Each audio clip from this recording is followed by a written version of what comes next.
entendit partout.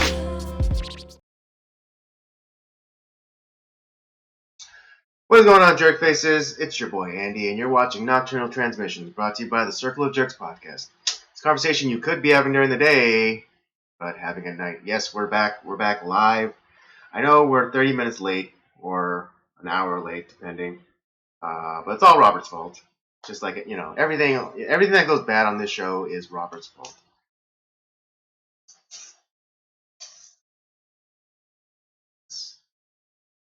Oops. Yes. Yeah, again, it's Robert's fault. We apologize for inconveniencing anybody. I know. I think it's over now, but yeah, I know the what is it?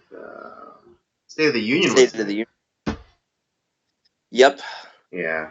And especially after the that fuck up yesterday in Iowa, which stupid Democrats. Well, I'm not like 100%. I'm not 100% So apparently clear they on that. created Yeah, like it's like some. they tried to streamline the voting or something with like using like apps, but Oh, you know, this is it's almost like, they you fucked know, it up. the whole like hanging Chad incident, you know, from the presidential elections in 2001 or so. Well, like the votes didn't get tabulated, or that there was some sort of mistake. So it's possible that like the votes just poof disappeared. You know, there's some conspiracy theories that it was somebody being nefarious, which Mm-hmm. wouldn't surprise me. But then everyone, all the Democrat nominees ran to the camera to say that they declaring victory, despite there being no votes. Right, yeah. I saw like this, and I saw this one clip of you know, like a volunteer, like a poster, and she basically flipped a coin. It's like, all right, that guy wins. Like, yeah, It's just just leaving it purely to chance. it's it's so stupid, but it's funny. This is our this is our this is our this is our election reality in 2020. This, like I said, this is the party that wants to uh, take control of your healthcare and every aspect of your life. So Yeah, obviously, think about that. Think about that. Anyways, yeah. Well, we got quite a show for you in store tonight. Of course, we're wrapping up our degenerate month. I know we're, you know, bleeding into February, but you know, I think we I think we lost track of the month or the days. because we started a week later than I had anticipated. So Right, that that was was it. part of the problem, Right. and we should have doubled up one of the weeks. Yeah. But oh well, Oh we'll well. do that next Oh, week. don't worry. I think well, for most of you, you might enjoy this upcoming month's theme. But we'll reveal that at the end of the show. Yeah. But yeah, we're wrapping up Degenerate Month with leaving Las Vegas, and boy, how does it fit the label of degenerate. Quintessential Nicolas Yeah, Cage. quintessential Nick Cage acting in this movie. He's not at his peak of Nicolas Cage acting, but he's at the most quintessential. Like when you think of Nick Cage acting, that's his performance in this movie in a nutshell. Yeah, pretty much. Yeah. Also, you know, and also today we'll be talking a little bit of what is it? The Super Bowl, specifically the halftime show. And also, cause I don't know if anyone else is talking about it, but we are going to talk about some of the revelations that recently came out about Jessica Simpson, and you know and touching on a little bit of Amber Heard and Johnny Depp's you know, domestic drama. I'm excited. Yeah, so strap in, grab a drink, and get comfortable because we're about to get we're about to get into it. Um, All but right. before we What? do, as is custom, we have to let's get into let's recap a little bit of our weekend. So Rob, why don't you start us off? Let's see. So this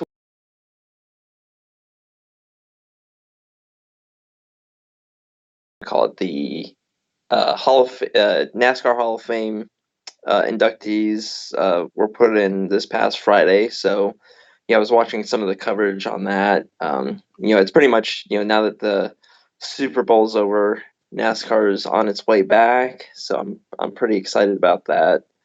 Um, but yeah, we had guys like Tony Stewart, three-time champion, Bobby Labonte, one-time champion, Joe Gibbs, former NFL head coach and NFL Hall of Famer, is now a NASCAR Hall of Famer. He's the guy that he's the owner of Joe Gibbs Racing, which is the one of the top teams in NASCAR. They just won another championship this year. So he's a three-time Super Bowl champion and a three-time Cup Series champion. So pretty cool. And had an older crew chief get inducted, Waddell Wilson, and the late great Buddy Baker, who was a great color commentator for NASCAR forever, and helped to. He got it was like Roger Penske to notice current race car driver Ryan Newman, who races for Roush Racing now. But he finally gets inducted. He was a couple of things about with Buddy Baker is he was the first driver to average a 200-mile-an-hour lap in NASCAR ever, and he also, I think, still holds the record for the fastest Daytona 500 back in 1980.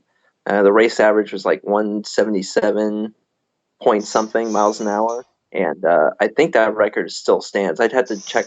I'd have to double check that, but I don't think that's been broken.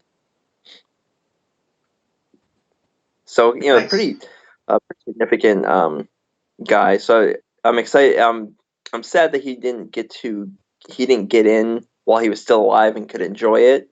But it's good to have him in there. Hmm. And then of course I watched the Super Bowl. Now that I can see that football is starting to kind of walk away from Colin Kaepernick and that craziness, Hmm. and they're starting to kind of be more pro America. Hmm. Thank God. So yeah, I've started to drift a little bit back more towards football. Hmm. Yeah, I mean, it was. It's crazy because like in an exhibition game, like in England, they I forget which team it was. Um, but they knelt for the U.S. national anthem, but then gave got back on their feet and gave all respect to the England The English the UK anthem. the UK anthem. It's like, are you freaking kidding me? Yeah, and the thing is, like now that they've kind of, I'm not saying it's completely gone yet, but now that they're starting to kind of distance themselves from that, they're starting to see the ratings go back up. It's like, oh, huh, maybe, maybe like inserting politics into this sport is stupid. It's like, yeah, our numbers are really low in LA and New York, but they're really high in the middle of the country. So let's just go and piss off everybody in the middle of the country and try to bring people from on the coasts. Right. That was their strategy, and it was not doing them any favors. That's Not it's like, one bit. yeah, because the thing is, like, had they not done that, they're really the biggest controversy that they had is probably like the whole the concussion injury like stuff, Hmm. and Yeah. people were. It's not that people were stopping. You were stopping to watch. They weren't stopping watching football because of that. But it's that was really like the big thing that the NFL was, that was a big controversy. Right. Yeah. Then they That. throw all this in Yeah. there, The and it's like NFL took a. that's when I people mean, start. pardon the pun, but the NFL took a big hit with the whole like what was it CM something. Basically, like Um, basically too many shots to the head. yeah, well, it was what was it? It's like what Oh was yeah, it, like the CTE. That's CRE what or I call yeah, CT. Thank it. you. CTE. But I don't know. I think that was all kind of bullshit. Oh, I mean, I don't mean to make it sound like I'm minimizing it or not saying that head traumas and things like that aren't real, but I think it might have been a little overblown. Well, and I think what something good that can come out of this, because uh, is you have a because they had there's now that a lot of people are thinking about this stuff now, Mm-hmm. and there is a few things that that doctors are doing now, where it's like I know I don't know if the NFL is doing this, but maybe they probably should. Um, I know in the NASCAR ranks that at the start of the year, before everything starts, every driver has to go through as part of their physical, they have to go through these mental exercises to test their, mental acuity. Mm-hmm. And every time that, they, crash out of a race, right? You blow a right front tire and you're, head on into the wall. Mm-hmm. When they go into the medical care center after to get checked out, they'll run them through that test again. If Mm-hmm. there's anything off, and so they have like this baseline number, and if you don't hit that number, you're out. Like they're gonna hold you back until you can get back to that number. Mm-hmm. And it's kind of like a way that they're testing for potential concussions or brain injuries. And I think the NFL would probably benefit from doing something like that. Mm-hmm. Um, I don't know like how they would do it. Like if they would test these guys like after every game just to make sure that like because some of those guys they get hit pretty damn hard. Right. Um, Yeah. I mean, it would just be good. I mean, if not a good like PR kind of thing, but just like something practical that you can do to make sure like your players are remain healthy and they're not killing their brain cells. So Now the thing it that just I shows think that they kind care of and they're not just a bunch of greedy slave owners. right. Well, I think the thing that kind of really kind of tarnished some of the NFL legacy, because there a lot of the stuff that was coming out, like the older players that are like were starting to get like Parkinson's and all these other stuff that of symptoms from these repeated brain injuries. Because you look at the old NFL films, like it's like, oh yeah, I got a concussion, but I just ran back in, Yeah, just walk it 'cause- off, you pussy. yeah, exactly. It's like, and a lot of those guys that helped build the NFL to what it was, Hmm. I feel like the NFL should have done more to help like care for their medical costs at least. Yeah. And I know that it's not like the NFL couldn't like afford it. And plus, like if it wasn't for those guys, you wouldn't have a multi-billion-dollar sport. Hmm. And I think that the fact that they were waffling on that and it's like, yeah, you fucking pussies, it's they were trying to not help him out. It's like Yeah, I that mean, yeah, that was they're definitely shirking. I don't want to say responsibility because it may not be, but they were shirking the burden. They were shirking the burden of taking care of those guys, and yeah, I think if they institute something like that, it would do a lot. I think it would do a lot for the fans, to see that, oh yeah, okay, these guys, the NFL is taking care of these guys that I grew up watching, and who I aspire to either be or emulate in some fashion. Right, right. So yeah, just an, as an optics thing, it'd be great. As a moral thing, it'd be fantastic. Yeah, definitely. But yeah, it's uh yeah, I kind of I think the NFL should probably do that. I know I'm glad that NASCAR does it. But yeah, those head injuries, like it's I wouldn't say it's like I don't think it's complete bullshit. Like I because uh yeah, there's been guy same thing in the NHL too. Like they have they would have that problem too with concussions, and I know there was like at least two or three players that I can remember back from like the 90s and 2000s. And Mm-hmm. I made fun of them because it's like I call them old jellyhead because they're always like going down with concussions. But Mm-hmm. it's it's um but that was a real problem. Yeah, Uh, absolutely. yeah, no, the Super Bowl was good. I thought the game was great. It was pretty exciting. That Kansas City team is just they are. Yeah, no, that game was very impressive, and I don't know squat about football. I don't follow it. Uh, I just didn't really grow up watching it as much as I watched basketball or baseball.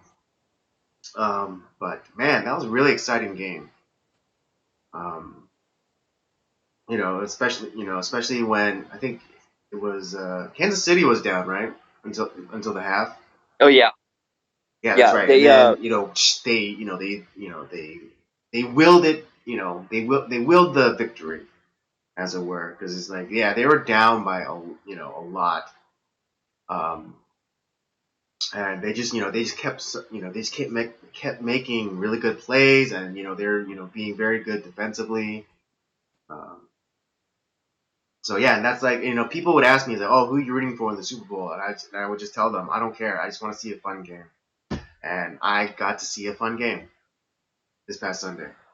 here, yeah, the Chiefs who have a they have a pretty good defense, but their offense is Oh amazing. no, Mainly it's because stellar. Yeah, I mean, this is my first time seeing it, but it's like, but if they perform like that during like the regular season, then no wonder they made it to the Super Bowl this year.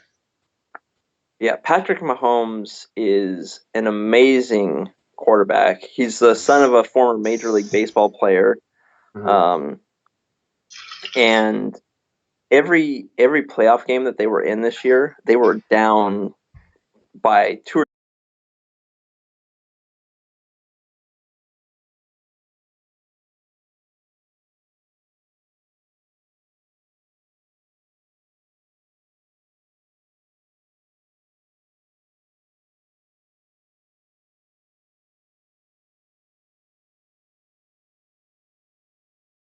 All right, sorry about that, folks. Just a little hiccup in the OBS. Not the internet, because I made sure to make ensure that the internet didn't go down like last time. So just a little hiccup, just a little hiccup. I can live with But hiccups. I just not catastrophic failures. yeah, the whatchamacallit though, Patrick Mahomes and the Chiefs, every playoff game that they were in this they were down by like two or three touchdowns Mm-hmm. and would come back. I mean, they like against the Texans, they came back from like 20, they were getting killed 24 to nothing. Mm-hmm. And then they came back and scored like I think 49 unanswered points or something like that. Yeah, It's just jeez. insane. Uh, but yeah, it's just once that offense gets on this like momentum, they're like this unstoppable force. And when came to the Super Bowl, it looked like they had San Francisco just they were keeping Mahomes locked down. Like he couldn't do what he was doing all year. And all of a sudden in the fourth quarter, they were down by like 10, I think 10 points like late in the fourth quarter. And all of a sudden you started to see like there was one long deep reception that throw that Mahomes made for long reception. Hmm. And once that happened, it's just like you knew like, oh, here we go. It's this is what Kansas City needed, and they just demolished them in those last 10 minutes. I mean, there was nothing that San Francisco could do. Right, and I mean, yeah, and Kansas, yeah, I think that that one long pass was like their salvation. Um, because I mean, from what I can tell, they were doing mostly a running game. Um, Yeah, well, and the thing is, because San Francisco's defense was holding down the Mahomes and the receiving core. So I mean, it's right. like you got to try to run the ball at Hmm. least a Yeah, little bit. gotta give them something they're not expecting. So I mean, if you're doing running game, majority of the time, then you gotta switch it up. You gotta go gotta go for that. You know,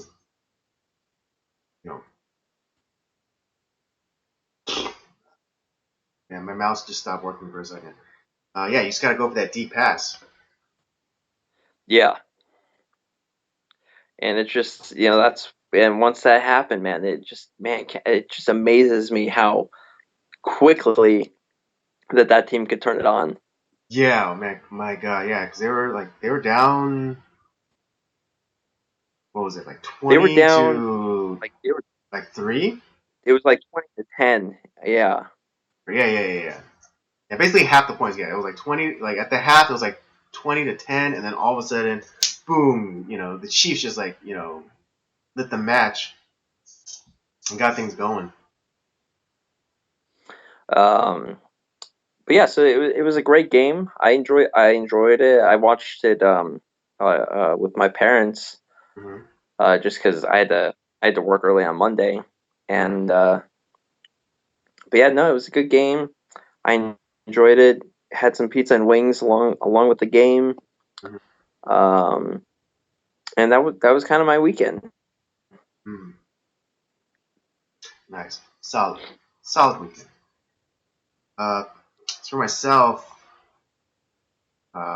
actually was helping make food for the Super Bowl party that my church usually holds. And on Saturday, me and one of my friends who also attends my church, we went a little bit of food shopping, and we rolled around uh, to a few spots. We actually had to make do a quick little errand for him because he has a restaurant, so he had to go get some supplies for that. And we were in the downtown area, and and whenever we're in the downtown area, we can't pass up a chance to go eat at one of our favorite barbecue places in Huntington Park, which is Ray's Barbecue.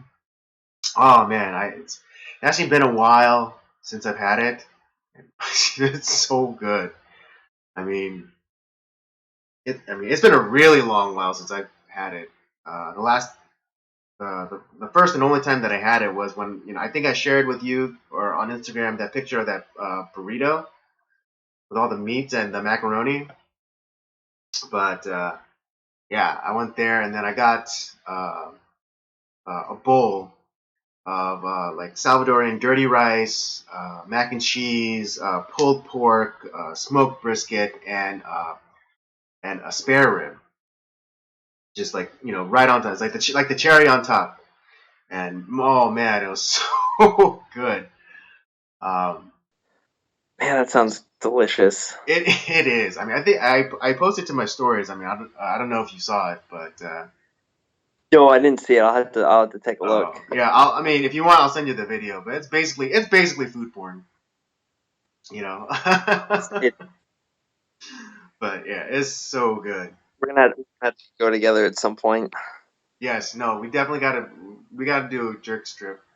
It's just hard because he's only open for like only open for about a 5 hour window because this guy sells out his Yeah. stuff. This guy sells out his stuff that fast.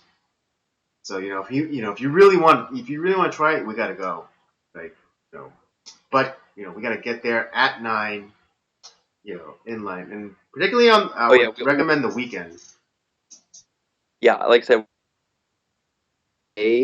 like we're just like that's the plan. That's our goal. Like that's what we're gonna do. Wait, what was that? You kind of blinked there. No, I was saying like that will be we'll set it up and that'll be our goal for the like that's what we're gonna do. Yeah. Well, I mean, what is it? James still hasn't collected on the bet that you made last year on Super Bowl. So True. So yeah, so maybe maybe we that's could what we'll talk him do. into going there. But yeah, it was pretty. Sounds like it. I mean, it's pretty pricey though. But definitely worth it. I mean, yeah, definitely worth it. What Yeah. else? Yeah. Oh, it was the first time I got to go to the Costco Business Center out in Burbank. It was nice. It's kind of Costco Business Center. yeah. That's specifically for like businesses. And it's kind Mhm. of like a regular Costco. It's just not. There's no sample ladies and kids, running around. Oh, so it's a better version of Yeah, so it was a Costco. better version of Costco. Although I did miss the sample ladies. I gotta admit, I did That's miss the sample ladies. But it was nice. Yeah, it was. Yeah, we went to go pick up a few odds and ends, and then yeah, the Super Bowl Sunday. After service, I got because I got started on helping out with the food, and my friend, he's also a bit of a barbecue nut, and so he did his own pulled pork, his own brisket, and man, was it delicious! Oh, jeez, forget about it. Um, I'm a I sucker mean, for I didn't help barbecue. him with that because barbecue is as delicious as it is. It's like the process is just too damn long. It's Right, it right. took it took him like it took him the whole night. He did it for like he smoked it for like 15 hours or so. Yeah, that's Yeah, so it's that's like I like said that's that's only like that's respect getting if so you have. you're getting only like hour-long naps. Every because every hour you have to like turn and make sure the coals aren't dying, and you have to apply moisture uh, to Yep. ensure you get that good smoke. Um, but yeah, it was really delicious, and I mean the only thing I really helped on was making mac and cheese. But I made the best damn mac and cheese ever because everyone was telling me how much they loved it. I'm not saying that was better than I was not saying that was better than the smoked meats, but I'm just saying that my mac and cheese stands on its own. It was a good compliment to the barbecue. Yeah, I mean it was also the first time I kind of tweaked the recipe. And I didn't just use like the neon orange cheddar. I I use I instead I use white cheddar, parmesan, and cream cheese. Ooh. Yeah, and then I added some spice, salt, pepper, black and white, um, some paprika, onion powder, mustard powder. I mean this is like it's not an exactly complete form recipe because the recipe that I came up with was a little bit more fancy, but this I wanted to try out making the cheese sauce. And it did Yeah. work out. It worked out beautifully. It was. I think a lot of I mean, even though they were kids, and the kids were, eating it too, but the adults definitely enjoyed it. One person told me that they enjoyed how mild it was, like in turn, because you don't get like that kind of cloying, like cheese taste. Right. Right. Yeah, so very like kind of very mild, on the palate. Yeah, and I like having mac and cheese like that too. Yeah, I might throw in like a little bit of bacon in there as well, but yeah, that's oh god, that sounds so good. Yeah, and then of course I watched the game, and it's not technically the weekend, but yesterday me and James went to go watch The Gentleman, that new Guy Ritchie movie, and it was good. I liked it. I definitely would recommend. Yeah. And then oh well, the other also technically not the weekend, but today Dodgers made a huge trade to get we got Mookie Betts and David Price Mm-hmm. on the team you know, uh, for like a wine, for a song almost. I mean, we didn't really give up that much, so that's And then who did we man, trade? Kenta Maeda Mm-hmm. and Mark Verdugo and some other prospect, Mm-hmm.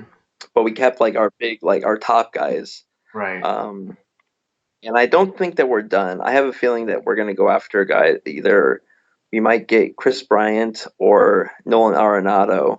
Both are third baseman. Chris Bryant's for the Cubs, younger guy, and Nolan Arenado, who is with the Rockies. I would prefer us getting Nolan Arenado.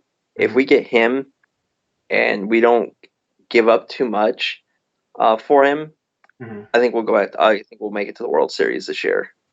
Nice. If David Price is healthy too, him Mm-hmm. being in the National League and healthy gives us just another like really powerful pitcher. Mm-hmm. Mookie Betts is an all-star. Um, he's one of the best players in baseball outside of maybe like Mike Trout. Mm-hmm. And if we can get like Nolan Arenado, not only is he like the best defensive third baseman, the guy is an out of this world hitter. And you switch over Justin Turner to he already said that he would move positions, Mm-hmm. so um, that just gives us a whole bunch of options and a really long lineup, along with like I think pretty decent pitching staff, and then we can always add in relievers at like the trade deadline or something. So Right. I'm starting to get that hope up again. I don't know. I don't know if I can take this roller coaster every year. Um, Right. I I kind of think feel like yeah. our I team's think like if we can keep the strong foundation that we have, but then just you know kind of switch around some of some of the weaker players, then yeah, I think we could, I think we could be very competitive this coming season. but yeah, no, with guys like we have Turner, Betts, Bellinger, Muncy, Corey Seager. I mean, that's a goddamn. Those I'm starting to get some hope. And Yeah. then Well, with hopefully, yeah. Price, Sean Bueller, that's a good top three in the rotation. If we get some extra help for Kenley Jansen and some of the company down in the bullpen, we'll Hmm. be in. We'll be good. Yeah, we'll be in good shape. We'll be in good shape. Yeah, looking forward to it. All right. Anyways, let's get into the stories for tonight. Kind of doing a little bit of backpedaling, but let's get back to the Super Bowl. But specifically, let's talk about the halftime show because me and Robert had some thoughts on it. Well, first I had to talk about some of the commercials that were and then you see the Right, halftime show. It's like a little like mixed messaging going on with the Super Bowl. Yeah, Robert, take it away. You have what is it? There was I'm trying to think of what it was for. There was and that's the problem with some of these fucking commercials is that you have no idea what the hell they're trying to promote or anything. Uh, I couldn't tell you the product that they're promoting other than I guess I don't know if wokeism is a product, but it's Well, I mean, there was like that skincare product from Olay, with the astronauts. oh god, yeah, okay, is that what they were promoting? Well, that was the product, but yeah, like you were saying, the real product could have been wokeness.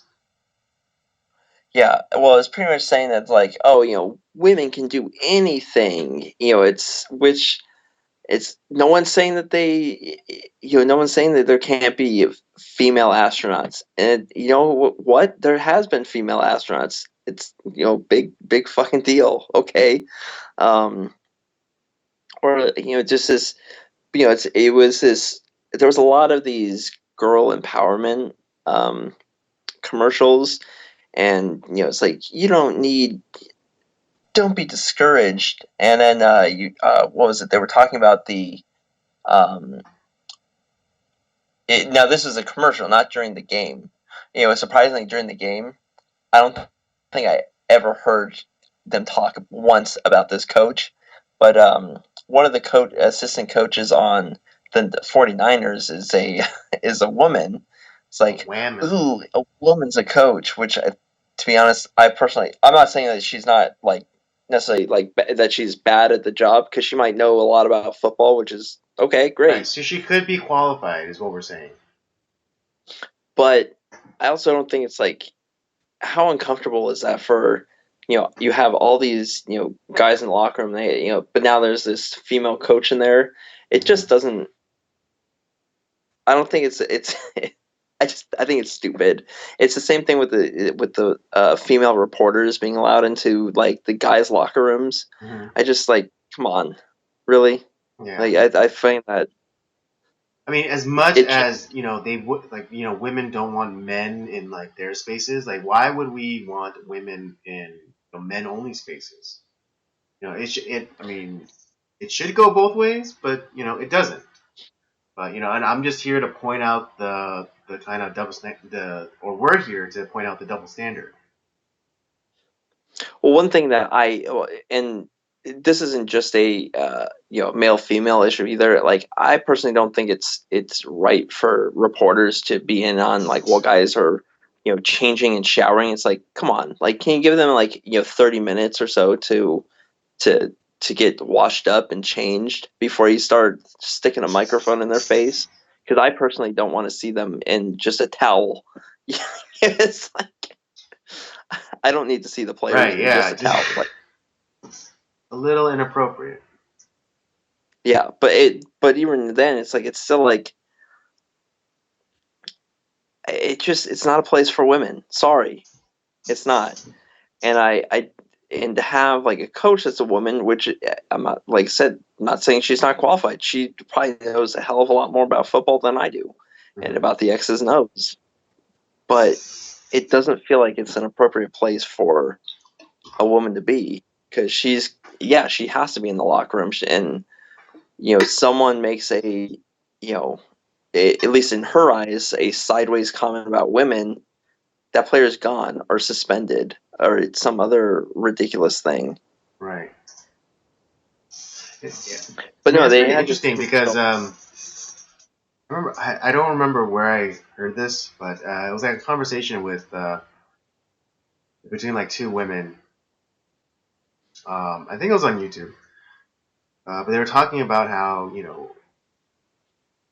uh, as much as heterosexual men are obsessed with breasts, homosexual men are just as obsessed, and they get grabby, and so it's Yeah, they like do. and they and like the instant like the kind of defense that they automatically put up is like, oh, it's okay, I'm gay, I'm not getting anything from this, so to speak, but it's like the woman kind of replies back, it's like that shouldn't matter, you're touching my body without consent. Yeah. And so, I mean, what if like this coach is like, in the locker room and like, I know that, there's like the whole thing about, sports players and like, the patting of the ass, but it's like, you know, if that female coach went in, it's like, oh, it's like good, good catch today, or good, good block, and like, slaps that guy in the ass, is like, is that kosher? Yeah, it's a good question. But see, the thing is, like, the left's never going to ask any of these questions because Of course not. That's why it's just we are like, here. That's why we are here to ask the question that they're too chicken shit to ask, or too stupid, but either or. yeah. But anyways, you have these commercials, and it's this idea that like it was the one of the, especially the one with that was that commercial promoting that coach. It's the thing I have a problem with is like the reason like it's now I can be someone that like people that girls can look up to and they can believe in themselves, and it's like you know who like didn't do that? You. It's Right? like It's like, no there was one, no like, you female. you got to the point where you're an assistant coach on a major league football team, and you obviously Yeah, didn't take no for an answer. right. That's what you, and see the thing is if she was promoting that, I'm all for that. It's like don't wait on someone else to be something that so that you can all of a sudden think that like, oh, I can do that too. It's so Yeah, it's we've that talked joke about. that we always do, because we saw that one commercial. I think it was like promoting some show, but like the actress was like, you know, see it, like hashtag see it, be it, or something. Yeah, Just talking about representation. It's like, if you can see it, then you can be it. It's like, oh, then I can. If I only see it first, then I can be it. It's like the kind of the asinine nature of that statement. I hate that because who there's so many people that if that's how reality was, nothing would ever get done. Right. We wouldn't have any we wouldn't have any innovation. We wouldn't have any great sports stars. We wouldn't have anything. And like but but no one's ever going to promote that because like we have in movies like we have to have representation of it's like oh my god. And even Yeah. like Oh, and what was it? I think for that new Marvel movie with the Asian dude, they're touting out that the movie was going to be 98% like, Asian or Asian American, actors. It's just like, so even though you guys keep saying, we need diversity and inclusion, you're now celebrating the fact that a movie that's coming out is 98% one ethnicity. That's the oh it's not opposite of diversity. That's the opposite of inclusion. but it's not white so it's okay. Right. I was about to get to that, but it's like, yeah, it's only allowed if it's not white. Yeah, we can't have any of those horrible white people in there. White people, whites. But anyways, you go from these commercials that are supposedly promoting that women empowerment, and then we get the Super Bowl halftime show, which is supposedly some other version of like women empowerment when it's a glorified strip show. Yeah, yeah, and again, and to understand the level of uncomfortable I was watching this at church. I was watching with my parents. Well, to be honest, I kind of tuned out during the Mm, halftime show, which I think is actually like not a bad idea. right. But yeah, it's uncomfortable. Yeah, I had the eyes of the Lord on me when I was watching that. Well, I remember going back to what back when I think it was when it was the Patriots Panthers Super Bowl, and that Hmm. was the year that Janet Jackson, flashed us all with her tits. Right. I The was the interested when that wardrobe happened. I was like, malfunction. yeah, whatever. Whatever. But yeah, I was in church when that happened. It's like it's highly uncomfortable, and here's this crazy thing. They have it on during prime time, Uh-huh. and you would think that, hey, you know what? Let's have more of a family friendly type of halftime show where it's we're not flashing tits, you know, taking off our shirts, swinging our cocks around. We're it's something that like the whole family can be able to enjoy. Or oh God, even think let's uh, one other thing is like why don't we have artists that are going to be well liked by football fans, which is not necessarily it's not this. Right. Yeah, I mean, I didn't like that guy that was like supposedly rapping, his verse. I had no idea who that was. I mean, I just, I know that, he's collaborated a lot, or you know, uh, Jennifer Lopez has collaborated with him on a song, but it's like I don't know who that guy is. And if I don't know who that guy is, for damn sure, Jim Bob from Denver is not going to know who he is. Yeah, it's like well, and then here's the other thing. It's like then you also had like kids on stage while like this like strip show is going on. It's like what the fuck is going That on? little girl was J Lo's daughter. Jesus Christ. Think about it. Yeah, and I mean, I was watching this and I was just like this is kind of sad, or I mean, this is sad because here you have Shakira and Jennifer Lopez, and they're in their 40s and 50s respectively, um, and they're just out like shaking their asses like they're still in like their 20s, and I'm not saying that they don't look good. They look amazing. Okay, they Oh yeah. look amazing. They are well preserved. As the kids don't Yeah. say. But at 40 and 50 years old respectively, it's like, and you're still going out there and shaking your rump. I was just kind of saddened for them. I was just like, Well, but why do you feel like you still have to do this? Just because, like, yes, you might, it's a contract, it's just a job, but it's just like, a woman, women of that age shouldn't have to do this. women of any age shouldn't have to do this.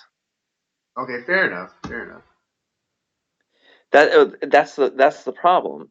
But see, the thing is, you say something like that, it's like you're speaking against women, and we have to empower women. It's like, no, it's exploitation. Now, Right. I know, don't get me wrong. especially with J Lo's kid. That's like full on exploitation. Now, don't get That's me wrong. like bare, unadulterated, naked exploitation of J Lo's kid by J Lo. Now, don't get me wrong. I'm no prude, by Right. any Yes. means. Again, But we are not holy rollers. We are not holier than thou type of people. We got our dings and pockmarks the same as anybody else. right. But here's the thing: is like, but you speak out of it. It's like you're speaking against women and women empowerment. Don't you feel empowered? And the thing is, it's exploitation. Not only because obviously it's out in front. Kids are on stage. Kids are watching this, Hmm. unfortunately. Hmm. And then, but the thing is, the message is that like if you as a young girl, you should be able to show your body and do all this stuff when it's like, ew. It's like, how is this a message for a good message for young girls or for kids in general? It's disgusting. Right. And I mean, I don't understand the whole message of empowerment, but it doesn't work. It doesn't go the other direction either. Like, particularly, if a woman chooses a more traditional role, to be a housewife, to be a stay-at-home mother, uh, they're not crying out for her choices to be respected or for her empowerment. They Wait, they life. castigate They they castigate women who go a more traditional route, and they screech in their faces saying, "Oh, you're a slave. You're being oppressed. Throw off your shackles, sister. And break your mop in half. Join the revolution." It's just like it does. I yeah, don't really it follow. does well because that's too traditional. That's not can't have that. Can't have anybody with like normal values that doesn't want to flash her tits on a stripper pole or you know Or and or not show off her C-section scar. yeah or not even or not be at home to have some nanny or no one raise her kids. Like, here's the thing. It's here's also the funny part. It's like they say it's empowering if you work for if you go out and you work for a man who is not obliged to either kill for you or die for you, and they say that that's freedom. But to be subservient to a man you love who is obliged to kill for you and die for you is slavery. Well, it's the left, so they love that Yeah, backwards think about logic, that. Just think baby. about that. Think about what I just said. Think about what I just said. I mean, not necessarily you, Robert, but like to our viewers. Think Hmm. about what I said. You know, like a woman who goes out to work for someone else, who is not obliged to either kill for her or die for her. They say that that is freedom, but a woman who decides to be subservient and and make a home with a man and mother and be the mother of his children and to serve this man who is obliged to kill for you and die for you. They call that slavery. Yeah, and it's just. But you know I what? A lot mean, of I those don't know women about aren't you, happy. but that the the latter sounds way better than the former. Yeah. Well, it's like in the former, none of them are happy. They might shout that they're happy, but they're always so angry and talking about depression and all this stuff. It's like, hmm. And then they get into their mid 30s, 40s, 50s, and they wonder why they're alone.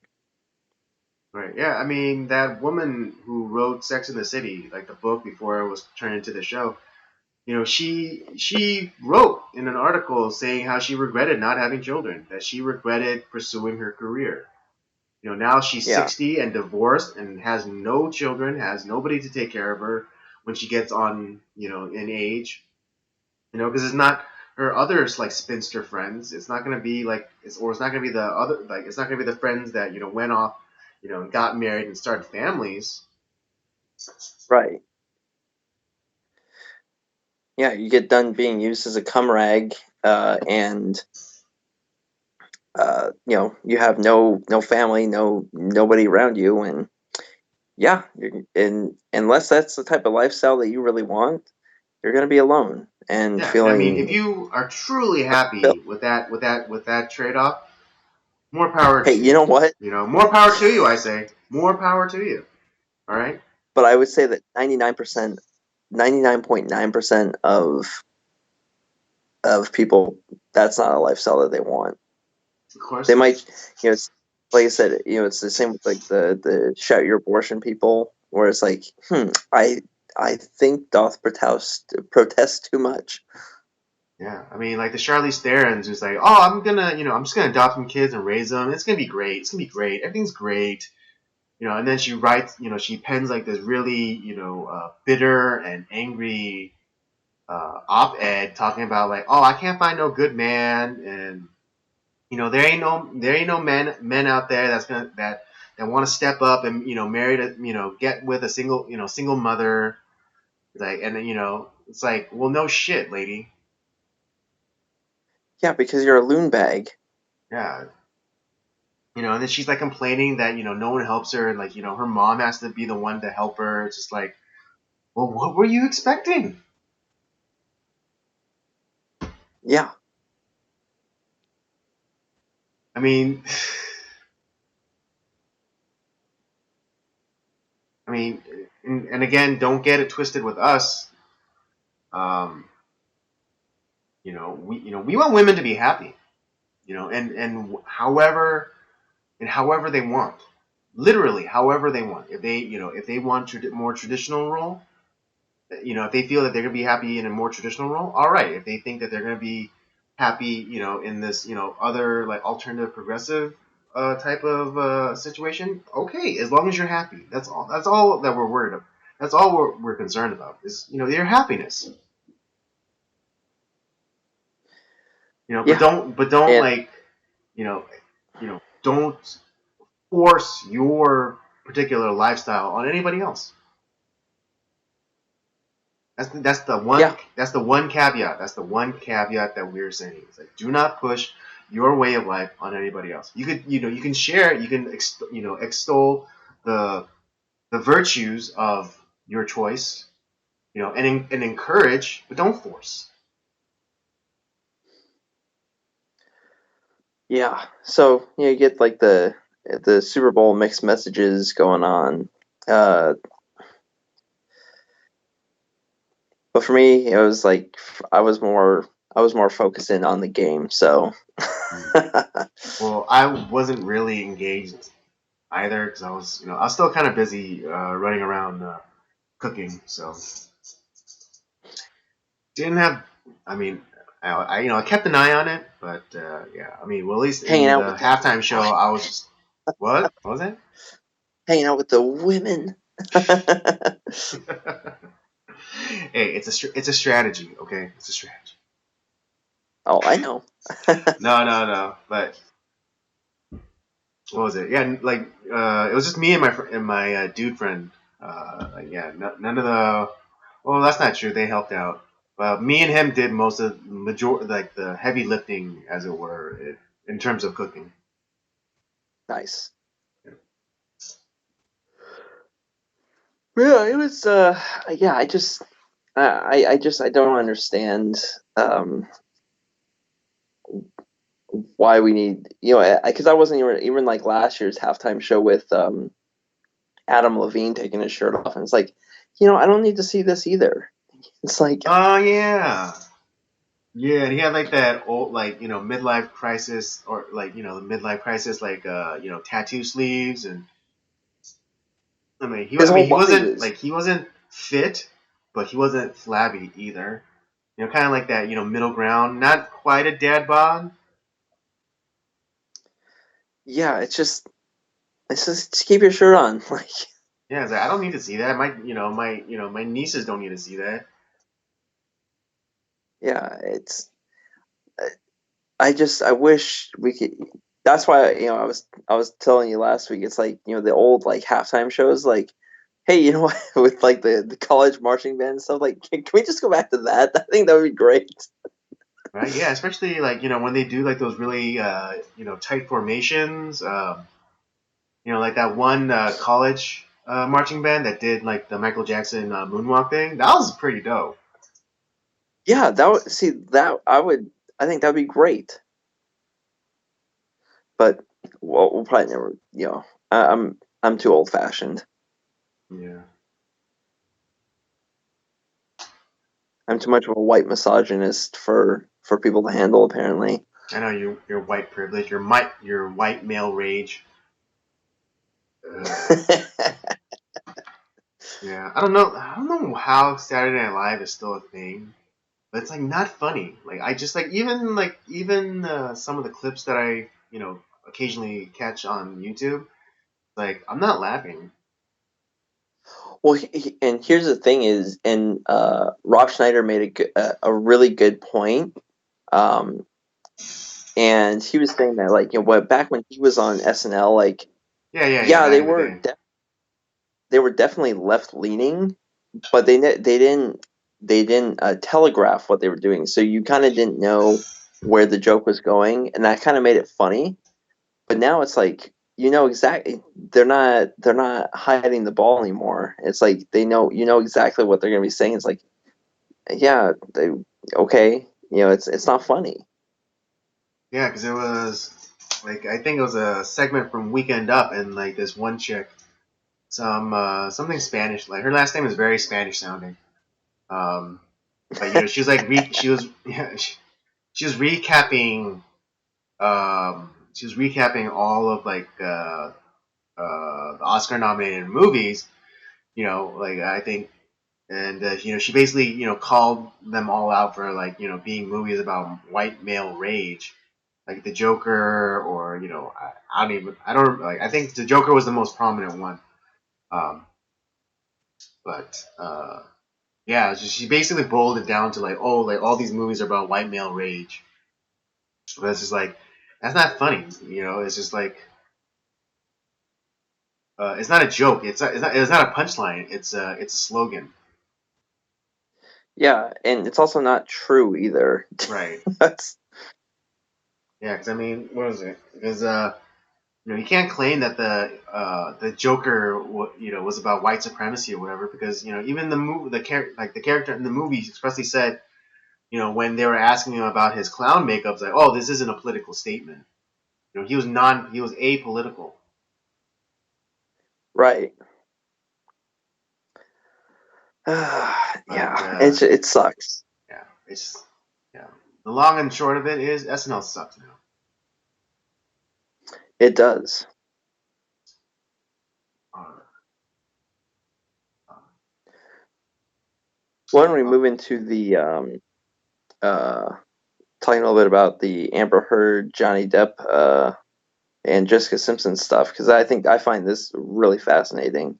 right. I mean, And this kind of ties into what we've been talking yeah, about with it does tie into like the former topic of Super Bowl, woke Super Bowl ads, and the kind of uh, mixed messaging with the halftime show. So let's get into that. For those of you unaware, Jessica Simpson just put out like a memoir, or maybe kind of like a tell all, or maybe not all, but tell some book about her experiences growing up and being in the industry and what have you. And it does not paint a very rosy picture. yeah, pretty scary stuff.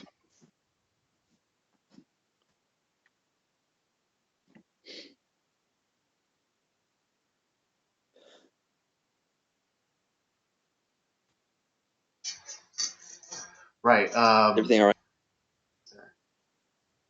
Um, yeah, I think one of the most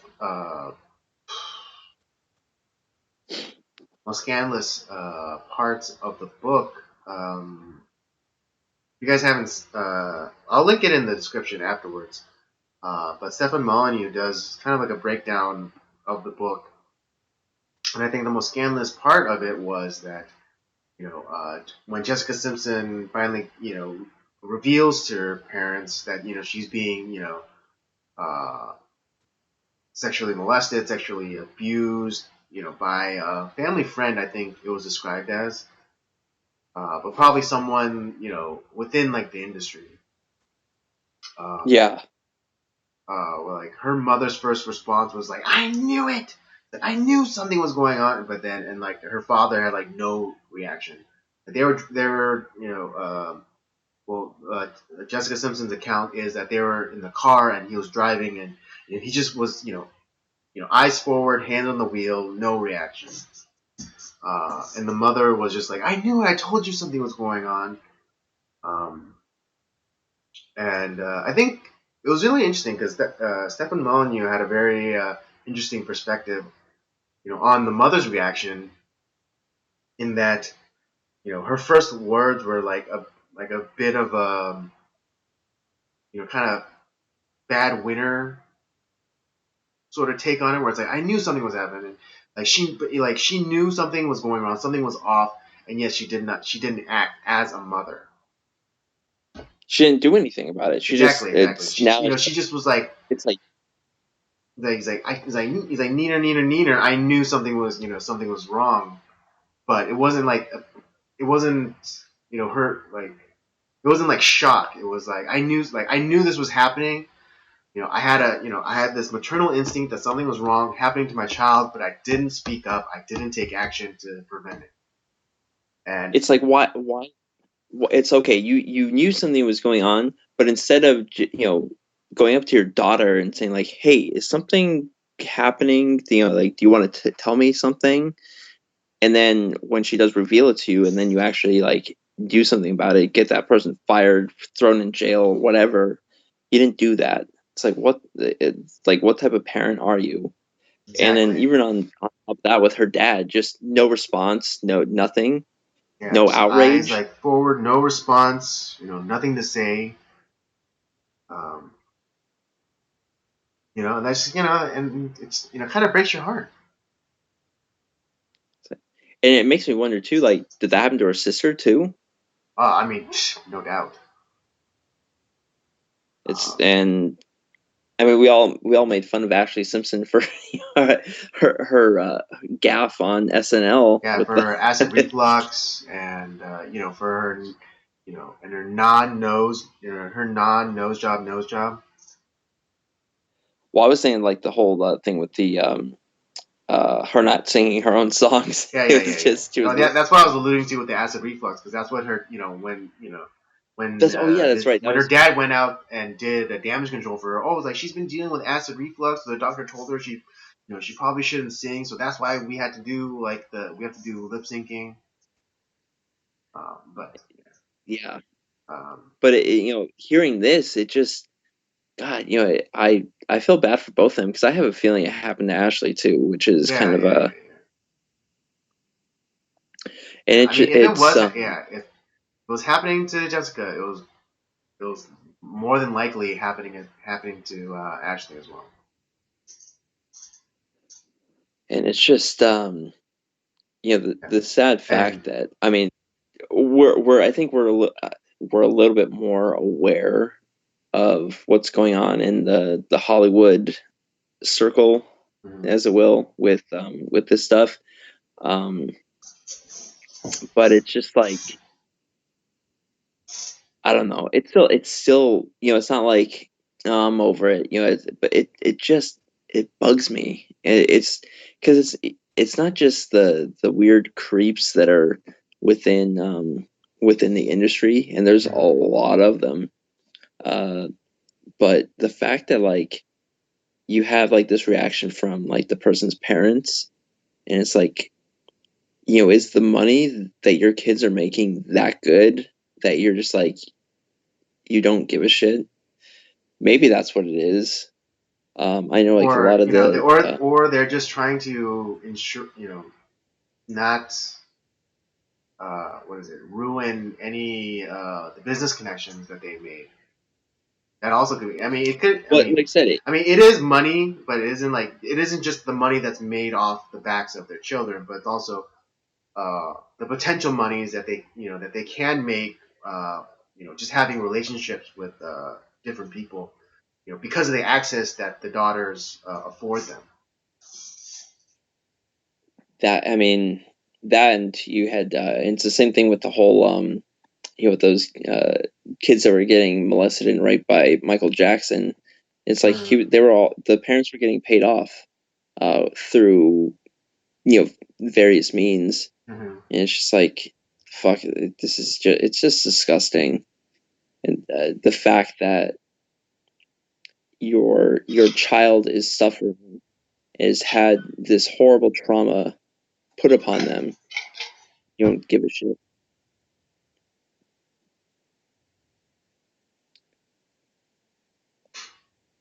Really, really awful Yep. stuff. Yeah. I mean, yeah. You just you think when you think you never really think that it's people that actually possibly do this. You just think it's like, you know, it's just some really fucked up story someone made up for like a movie or something. But it's like this kind of stuff is happening all the time. And like more and more as more and more stories are coming to light, like with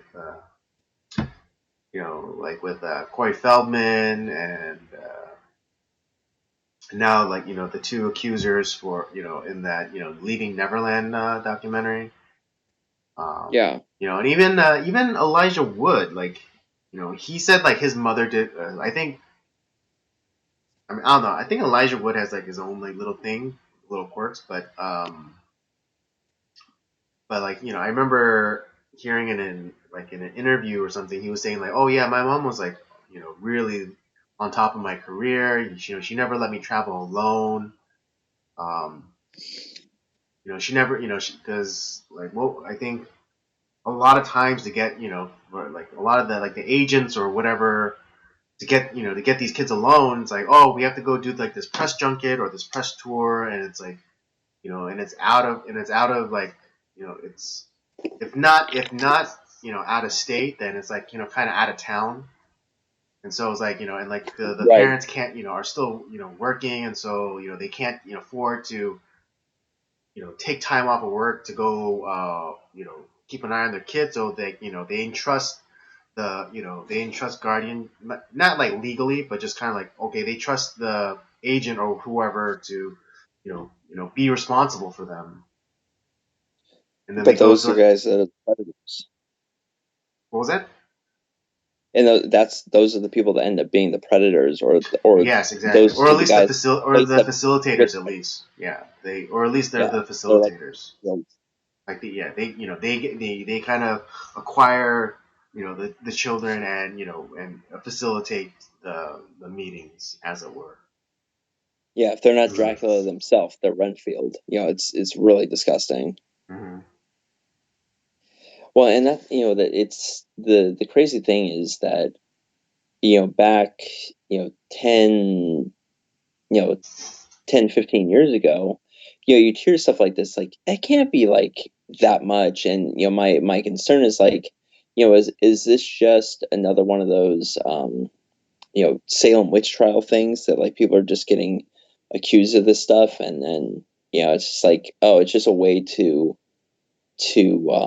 damage someone's reputation, which I'm pretty sure there's a possibility that that could happen, but the more you dive into this, like, no, this is way worse than I ever expected it to be. Um, and it's happening in so many different areas that should be kids should be protected in these areas, but they're not. Um, and this is part of the problem why I have such a problem with stuff like the halftime show. It's like not only are kids being exposed to this pretty explicit material, Mm-hmm. it's like, mommy, what's that? But like that stuff sticks in their head. And the same thing, and then but the other problem too is you have kids that are on the stage while this is going on. It's like that to me is even more fucked up. Like, what parent said like, yeah, go on with Shakira and JLo as they twirl on Well, the pole half naked. again, I have to remind you that that was J Lo's daughter. So But it wasn't just JLo's daughter. I There know, was but I mean, I'm just saying, like, she is not in my book. She's not winning any Mother of the Year awards for for allowing her or allowing her daughter to come on stage like that and exposing her to the beast as it were. But yeah, it's like, but the parents of those other kids, like, did they know that that was the type of show that was going to be going on? And Right. if not, like, why weren't they like parents running up stage, grab their kid, and like, no, we're not doing this.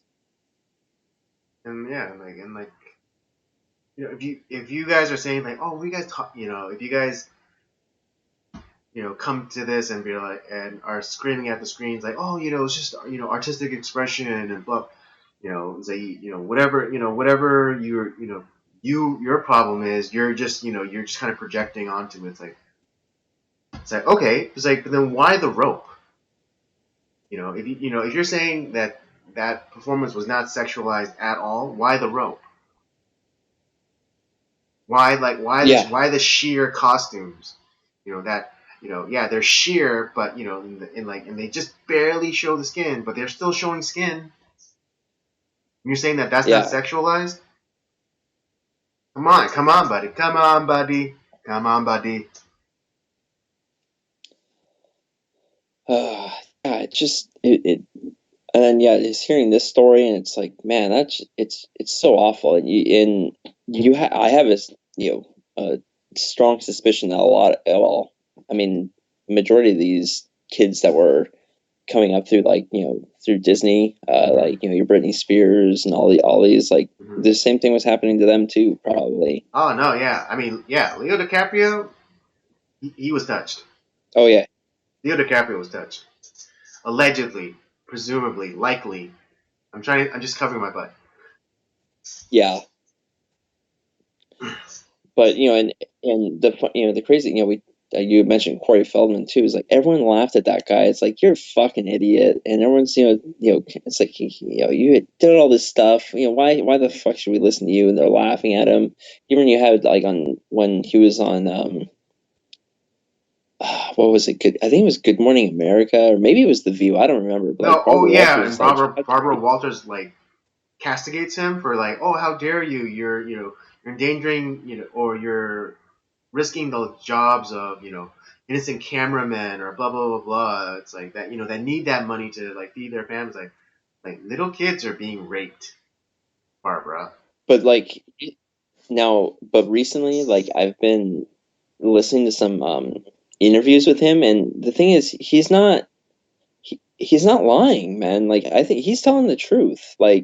And um, everyone like kind of makes fun of him, but like the guy, he's not out of his mind. He's not crazy. Mm-hmm. He's telling the truth. Right. I feel sorry. I mean, he seems like he's kind of put himself together, and Mm-hmm. I mean, Or best he can. um as best he can. I mean, he's married now, and like seems like he's fairly Is he at that? Is he still married? you know, By the way? I know he was yeah, married, yeah. like back when he was when he still had that reality show, but I don't know if he's married to the same person. Like, I think he married somebody new, but like he seems like he's oh. kind of like got his life together. Mm-hmm. But it's like but the stuff that he's been saying, he's not lying, man. Like he's Okay, yeah, you're right. He did remarry. yeah, um, yeah. It's funny Because because I think I he was saw on. him once at the movie theater in Woodland Hills. Yeah, it's just and I mean, I definitely, back in the day, I definitely laughed at him too. It's because he's the way that people portrayed him is like he seems so ridiculous and like whatever, Corey. And it's like, but now that I'm like older, it's like, oh shit, man, I feel terrible that I laughed at him. Hmm. Whoa, no way. What? Oh, it's nothing. I'll tell you later. Oh, some Corey Feldman research. You're piling up. Yeah. Well, I don't know if you remember this actress, but Vanessa Marcel. Name does ring a bell, but I'm like I can't picture her face right now. You saw The Rock, right, with Nicolas Cage, Yeah, yeah, of the course. girlfriend. Yeah. Apparently, she was married to him. Really? Yeah. Interesting. Anyways, yeah, I only bring it up because I always thought that she was incredibly hot. She was, yeah. Yeah, tasty slice, as I like to say.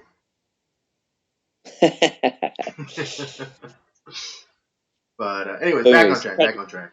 Yeah. So yeah. yeah, yeah. So yeah, me too. I definitely feel the same way you do. Like I definitely have more compassion towards Corey Feldman. And And if I ever see him again, I'll definitely be like, hey, uh, what is it? Hang in there. There are people out there that do believe you. Um, Yeah, it's just gonna take the rest of the world, a little bit more time. yeah. Um, But and we got another story of matriarchal abuse.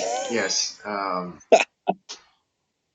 For those of you who haven't heard, uh, and I mean like literally heard too, but some audio of Johnny Depp and Amber Heard just was released, and it doesn't paint Amber Heard, or doesn't portray Amber Heard as the victim as she's been asserting these last couple of years, I believe. And I dare say it's damning. Is damning because It doesn't look good. she basically said, she basically admitting that she has beaten Johnny Depp and has thrown things at him, and she definitely is more revealed to be an emotional manipulator. Um, one thing is when she's being particularly antagonistic towards Johnny Depp, he would actually leave the room because he doesn't want to fly off the handle and do something he's going to regret. But she doesn't want that to happen, or for some reason she doesn't want she doesn't for some reason she doesn't allow it to happen, and so she would just keep following him room to room and constantly antagonizing him, poking the bear as it were. Um, and he basically says oh, I leave the room so it doesn't become a crime scene. Essentially saying oh, you Yeah, keep pushing me, I'm gonna respond back. And it does lend a lot of credence to what Johnny Depp has been saying, how I never touched her, there's this one part where she kind of mocks him for complaining about getting hit, and then she was saying how oh, well, you hit me all the time, and it's and then Johnny Depp just replies back no, I pushed you away. Basically saying I'm he was responding physically because she was attacking him first, and it wasn't even it was less than proportional because all he did was kind of shove her off of him so that he can just kind of walk away and gain some space. yeah. It's the thing is, he does anything worse. He's got a cop's knee in his back because they never you know Yeah, because those domestic yeah, they keep talking automatically about advise. how women have no rights or whatever. It's well, a woman, all she has to say is he hit me, and then he's got uh, you know a knee in his back and a police issue loafer on his neck. Well, and that's the other thing is automatically in those situations, the guy's the one that gets arrested, not the other way around. Yeah, exactly, exactly. Even when they didn't do anything. Yeah, but what's the most infuriating thing about this is that now there's this hashtag going around justice for Johnny. But it's being used by people who were calling for his head. Yeah, It's just that's the worst. No, hey man, I'm so sorry that no apology to him, and now all of a sudden they're you know they have his back. Yeah, right. right. It's And it's just just but remember, we got to believe all women. right. Yeah. Yeah, before we started streaming, I was watching this playback from a live stream, done by some women who are like kind of within like the geek realm. They're into Star Wars and fantasy and things like that. Um, and they were talking about this, and it's like they're talking about how this is the world of hashtag believe women, and Yeah. and one of them, and I think one of them is a mother of two boys, and she was like saying like, yeah, I'm afraid for my boys because like she's I'm afraid that some bitch is gonna scream rape or abuse against my sons, and they're not gonna have any recourse. That it's just gonna be taken it's just gonna be taken as gospel, and like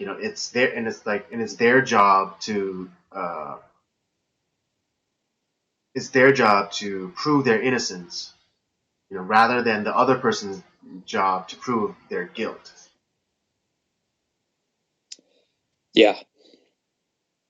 Well, it's like you're seeing that now. Like, there's so many of these, fucking kangaroo courts that are, Oh, um, I'm sorry, but just really quickly, that reminded me of the story about I think it was a Columbia student where I think back when like his like freshman or sophomore year, like he was at this event, and this girl was like being kind of sloppy and just like all over him, and um, she was trying to get the D.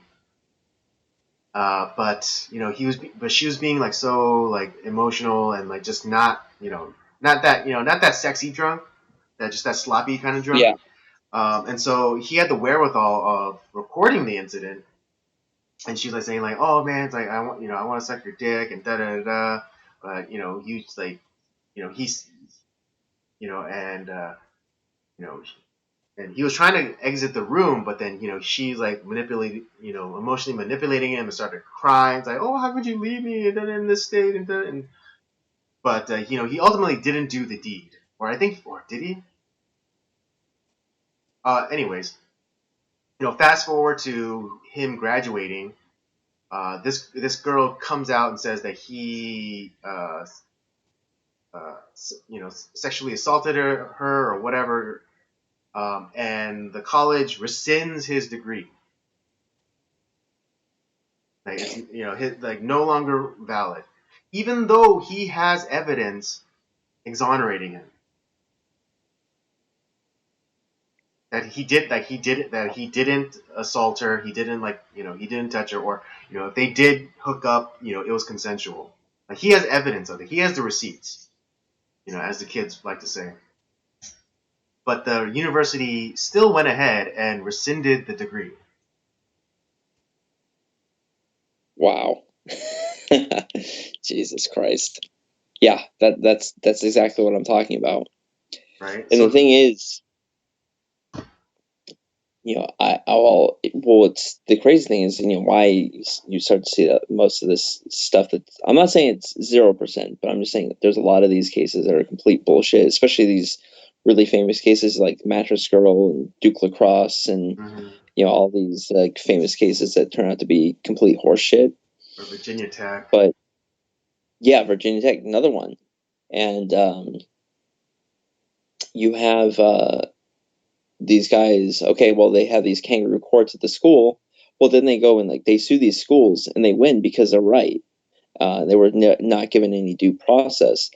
The thing that I would, um, but like a lot of times is through these court cases when they get like when they have like settlements that come out of it, they're kind of stricken from like being able to share like what happened. Like that'd be one thing where it's like, no, no, no, we're gonna make this public. Like I don't.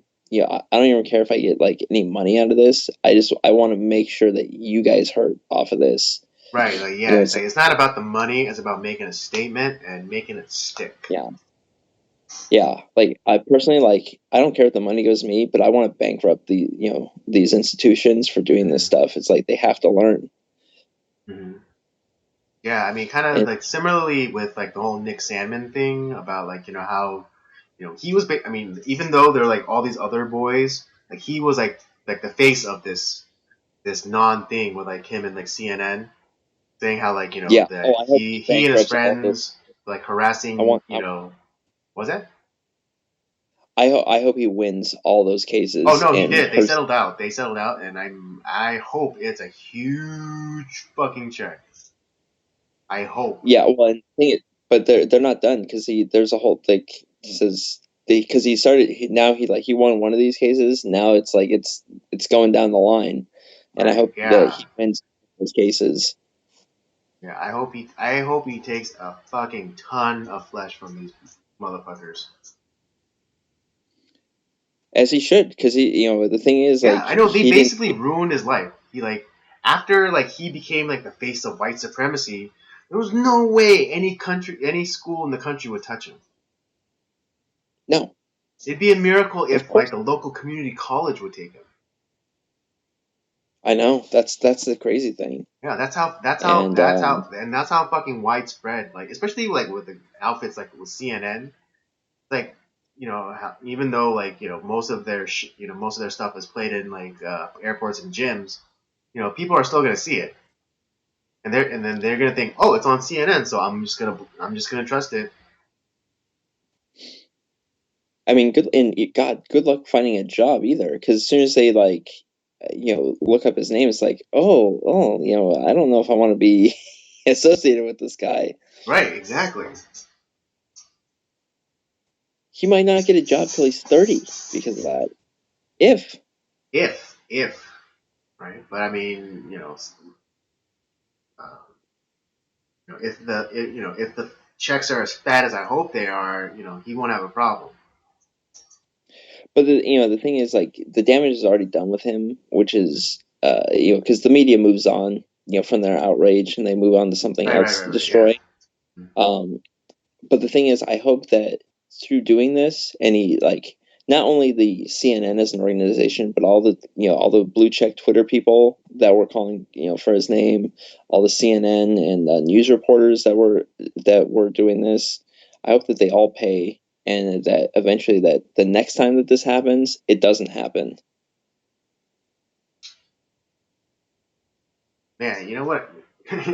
It's a really twisted fantasy, but what would be really awesome is like from all of his like lawsuits, like he had enough money to buy CNN and then he shuts it down.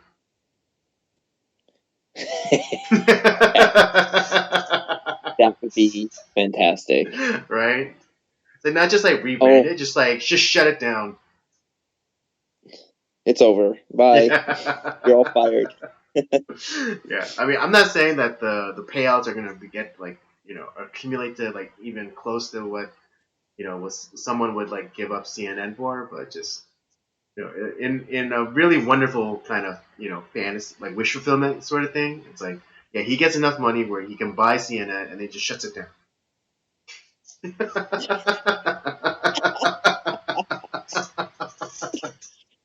Oh, that would Oh, be. Oh, that'd be great. Oh my gosh, that would be great. see now that's funny, Don Lemon. That's funny. Yeah. Oh man. But yeah, man. It's scary to think about. Like no, we don't need any more due process. We need action, and we had to believe all women. It's like, yeah, you know what? I don't. I don't believe all women. I think a lot of them are manipulative bastards. Just like there's a lot of guys that are like that too. Manipulative cunts. Manipulative cunts. Yeah. Um, and yeah, that's why, like in a lot of ways, I just stopped associating with a lot of them. It's just because I don't need that in my life. Yeah, but I mean, if it goes too far, then you get MGTOW, and nobody wants to be associated with them either. No, I mean, well, I mean, I have a decent situation going on now, so I don't Well, I yeah, I don't mean, you're really. you're you're you know, yeah, you're set. okay, but for the single fellas like myself, we just have to be more discerning, is all. Yeah, and maybe that's a good thing, I guess. It's kind of like the way the things have bent. It's like it's almost like they're becoming more of like a conservative value thing. It's weird. I don't know. I mean, I'm a huge believer in finding like. So,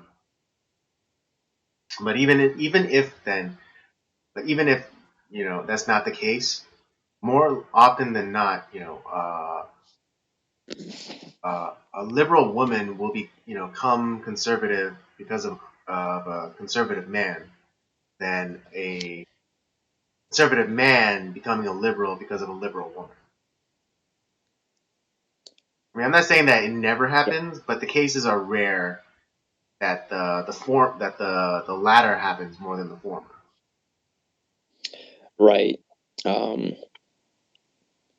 Yeah, no, it's it's important to find people with similar values to you, I think. I know some people say, "Oh, opposites attract," and it's like maybe, but like I don't see it, man. Like I think it's important to have um some common interests, or at the very least common values, like of Right. what you I think believe in. Yeah, I think the vibe has to be the same. Right, right. The vibe. There's not necessarily amplitude or modulation, but the vibe has to be there. Right. And it's like, and knowing that you're not against one another. And I think in a lot of cases where you start off a relationship with it's just sex, Mm-hmm. and you try to make a relationship out of that, and it's like maybe it can work, but like I've seen it always kind of end up in disaster, in most cases. Right. It's like snowball's chance in hell. I'm Yeah, not saying that it's I'm not saying very, that snowball couldn't last in hell, but I'm just saying it's not likely. yeah.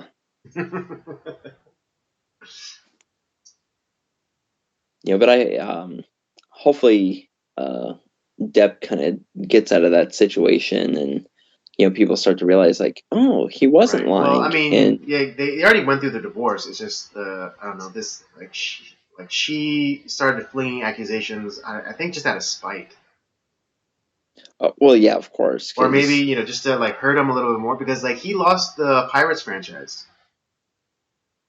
of that, because of Yeah, this, wasn't it, because of the accusation. bitch?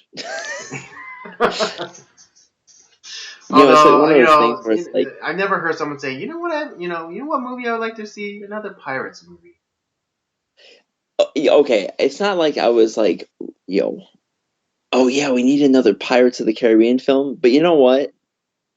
I still like all of them.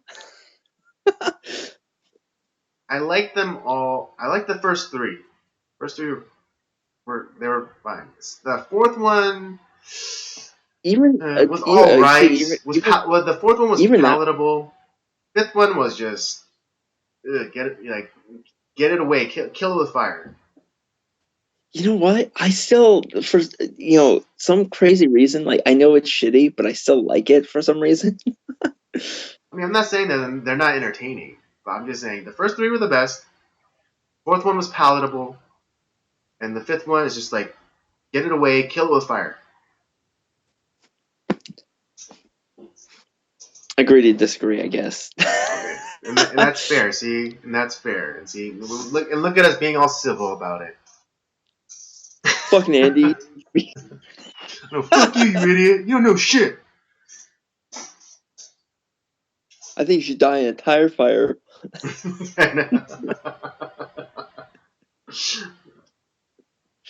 All right. Well, I mean, that's all I have to say about those two Yeah. stories. So let's wrap this bitch up and get Speaking of into degenerates, what was that? speaking of degenerates, Yes. Speaking of degenerates, let's wrap up tonight with the movie review, and tonight's review is on Leaving Las Vegas. It stars Nicolas Cage and Elizabeth Shue in a non-Karate Kid related role, Yeah, I was like, when I saw that she was in this, like, man, I haven't heard that name in forever. right? Okay, just to give y'all a quick synopsis.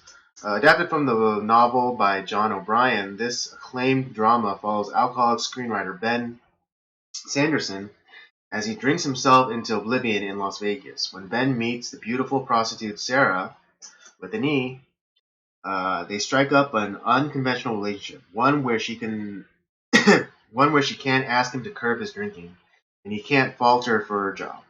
Though they offer each other support, Ben's self-destruction threatens to eclipse their bond. Yep, that's the film. That is the film. In a very succinct little synopsis, that is the film. There, we saved you guys an hour and a half. I think yeah, it was like, yeah, it was like almost 2 hours, almost 2 hours. So there you go. No, I was, the only reason why I picked this movie is because it just happened to come up for some reason. I don't remember exactly when or where, but I thought that there was gonna be, I thought there was gonna be a little bit more cinematic archaeology here, and there actually If you're wasn't looking that much, except now, if for you're like looking for maybe Nick like Cage, the kind of hackneyed trope of the troubled man drinking himself to death. if you're looking for some Nicolas Cage acting, Right. Well, that's like the only thing we agreed upon is that this is quintessential Nicolas Cage acting. And I mean, whenever you think of Nicolas Cage and his acting, just that's what you get in this movie. and it makes me kind of wonder, like, how much of his drinking was actual drinking, which seems very Nick Cage like, Mm-hmm. because he Oh, tends to right. So do, you were wondering if he was like being method. yeah. Hmm. Hard to tell. Hard to tell. Um, yeah, here's the thing: is like, we were talking before everything started, and of the movies that we've watched, we felt that Risky Business was really the only good film that we've seen this month. Um, and it's kind of, there's really nothing redeeming about any of the characters in this film. Like, there's no character growth. There's Mm-hmm. no um, there's really nothing of value. And you could say that oh, it's very realistic. It's very true to life. Yeah, Mm-hmm. well, and that's definitely true, because there's a lot of people who never, they just kind of dive into their um um to their life choices, good or Mm-hmm. bad. And it's kind of this, I think it is kind of um relatable to today, where it's all about, like, just accept me for who I am. Don't expect me to, don't make me change. Don't, all this stuff. And it's like, that's not good. And while it is true to life, that doesn't necessarily make a good film. Right. Kind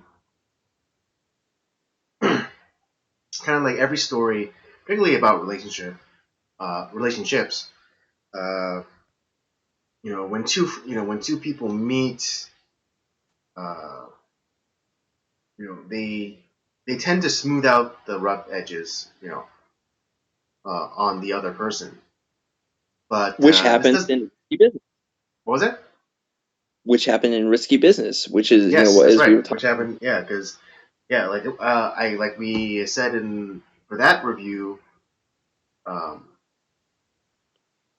uh, Tom Cruise's character gives stability to Rebecca De Mornay's character, and Rebecca De Mornay's character gives Tom Cruise's character confidence, enough confidence to take risks or to be more bold Right.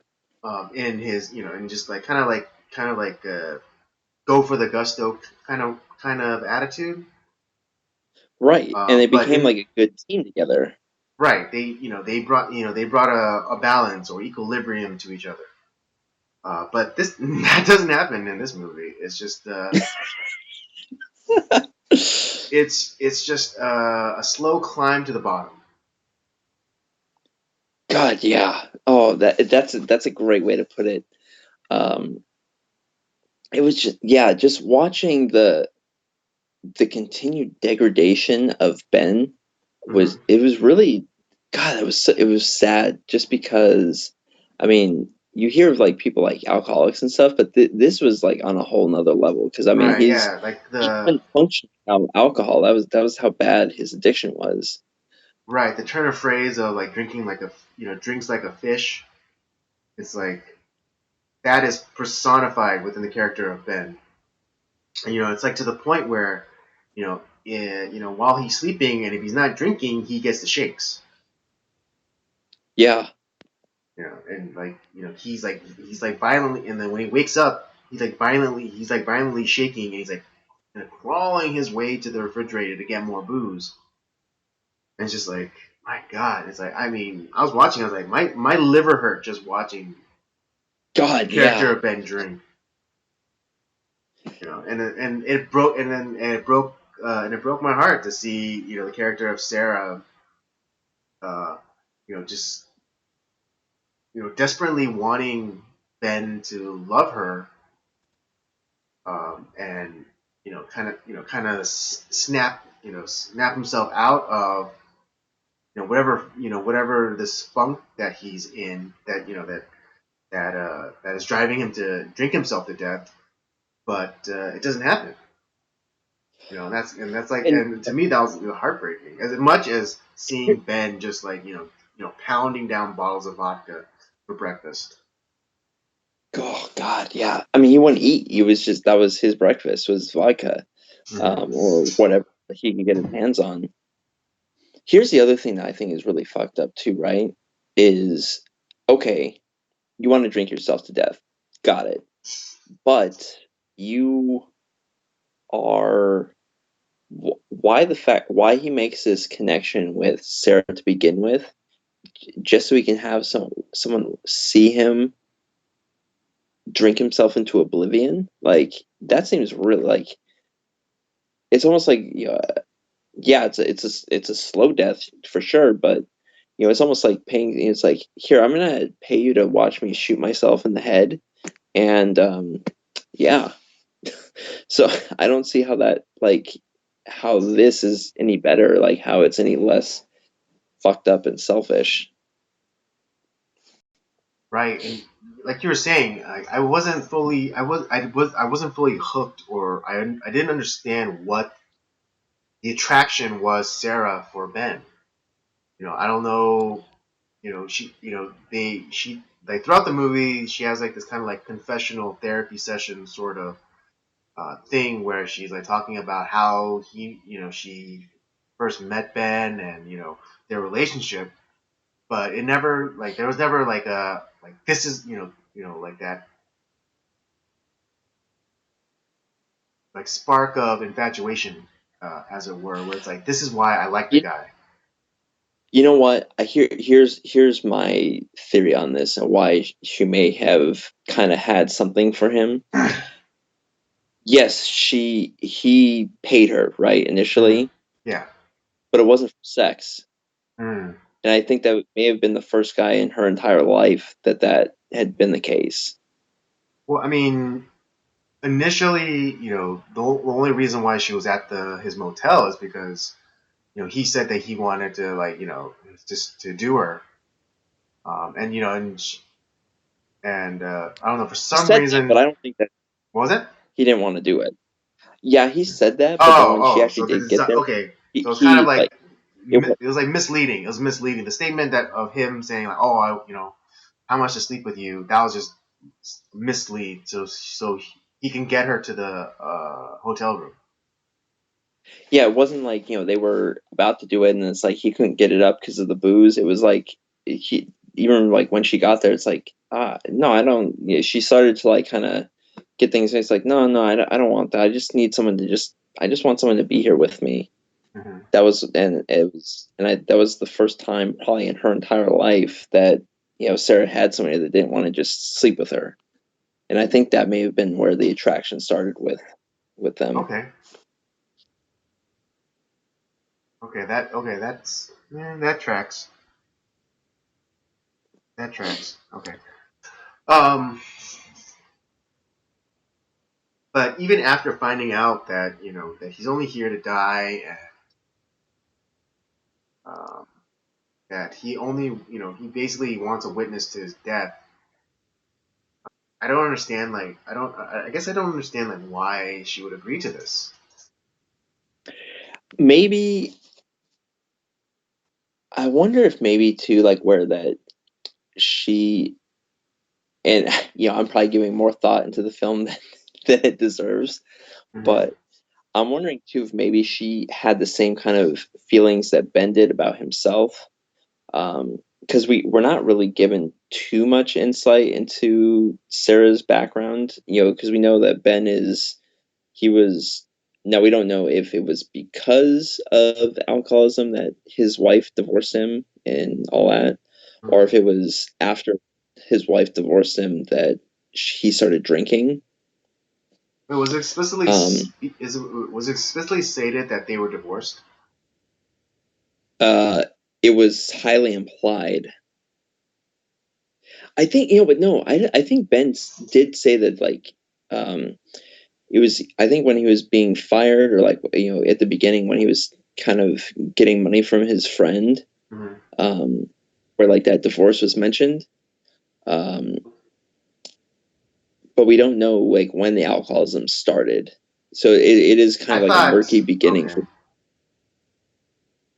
I thought she had like died and like he was the cause. and maybe I misinterpreted that, but I Maybe. think it I mean, was a yeah, I don't. I mean, divorce. I remember. I know what scene you're talking about, but I can't recall it in detail. Um, But I think maybe but Sarah in I her mean, there own. is a child involved. We see the photograph of his former and or ex-wife, um, and their child, and then he also like when he's like packing his stuff up after he gets fired and decides to go to Las Vegas and drink himself to death. He comes to a room where there's a bicycle, a child's bicycle in it. Um, and maybe you're right. It is like a divorce thing, and he just like he lost custody, and so the wife just came in and just like took whatever she could carry, and like they had to like leave the bike, and maybe it was because of his alcoholism that she divorced him. But for some reason, Yeah. I thought it was more of a tragic thing where like he wasn't that much of a drinker, but then something happened where it could have been like a drunk driving thing where he was the of cause of their deaths. See, but I see that would be much more. Um, I'd actually give a shit a lot more about Ben if I felt that was the case. Mm-hmm.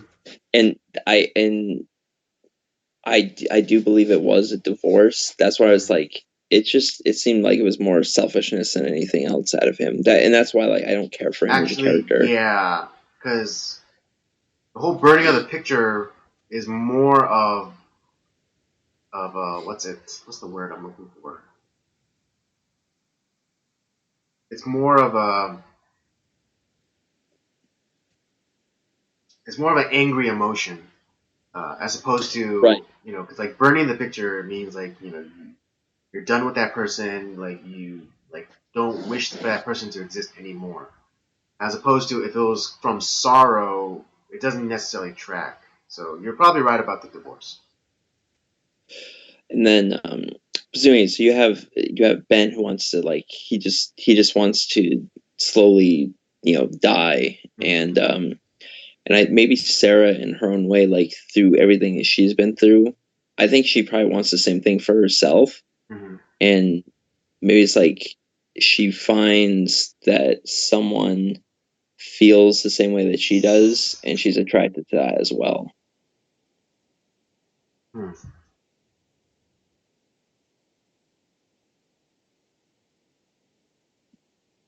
Perhaps.